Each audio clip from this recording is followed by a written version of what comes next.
Et c'est ça aussi qui est particulier. On est beaucoup sollicité, je pense qu'on voit beaucoup de choses en disant il y a telle action et il y a plein de bonnes œuvres. Et vous êtes allé directement en Inde et le choc, ça devait être assez violent de voir la différence entre des images. Là, on a vu des images à la télé, on fait ah oui, des gens qui souffrent, on en voit plein. Mais quand, pow, face à face, ça a dû être quand même assez. Je sais que vous êtes quelqu'un de sensible en plus à la base et j'ai l'impression que juste d'en reparler, je vois que vous êtes quand même assez touché. Non, c'était fort, oui. C'était bouleversant. Et qu'est-ce qui vous a le plus marqué? Je crois que vous avez même... ils ont montré un peu comment aider à soigner quelqu'un. Oui. Alors ça, c'était très marquant, mais du côté même un peu dégoûtant, si je puis le dire. Désolée, hein, mais c'est vrai que sur cette image, on me voit en train de soigner l'ulcère d'une lépreuse. Oh, vraiment, c'est la soirée des bonnes blagues, quoi. Dites donc. C'est vendredi, on déconne. Oui, c'est vraiment... On rit à n'en plus pouvoir. Donc, c'est une ancienne lépreuse. Elle est guérie, mais les lépreux, comme vous le savez, ils ont perdu la sensibilité aux extrémités des membres, bien souvent, pas toujours, mais ceux qui ont été malades longtemps.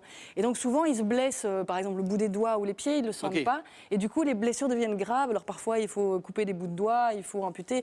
Et la moindre blessure tourne en ulcère. Et la dame, là, ce qu'elle avait, c'était un ulcère énorme, mais qui va être soigné, qui va être guéri. Et on m'a proposé de le désinfecter. Et on doit se sentir mal de dire non aussi en disant, déjà, je débarque, je suis là 3 jours, on ne va pas non plus...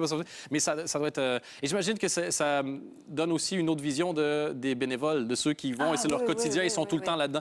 Et chaque fois que j'ai fait des trucs de bénévolat, je me suis toujours... Les gens font « Ah, merci beaucoup d'être là. » Et tu vois des gens qui donnent des dizaines d'heures et toi, je suis là. Tu es hyper gêné qu'on te remercie quand tu vois ce que les autres font. C'est ce que je me suis dit. Je me suis dit, allez, c'est trop nul, je suis là que 3 jours et tout, à quoi je sers? Et à la fois, par exemple, cette dame-là que j'ai pensée, quand j'ai fini le truc, elle m'a envoyé un sourire, mais inouï. Et on sentait bien qu'elle était hyper contente. Alors peut-être pas que moi en particulier je sois venue, mais qu'on s'intéresse et qu'une télé étrangère vienne voir, etc. et se concentre sur le problème. Donc je crois que c'est important, même si nous, on a parfois l'impression d'être, je sais pas moi, peut-être un peu imposteur, parce que c'est pas moi qui soigne les gens là-bas, bien sûr. Je suis là comme je le disais, comme véhicule pour faire passer le message. Et donc je pense que même pour les gens là-bas qui savent très bien que je suis pas infirmière ni médecin, c'est quand même génial.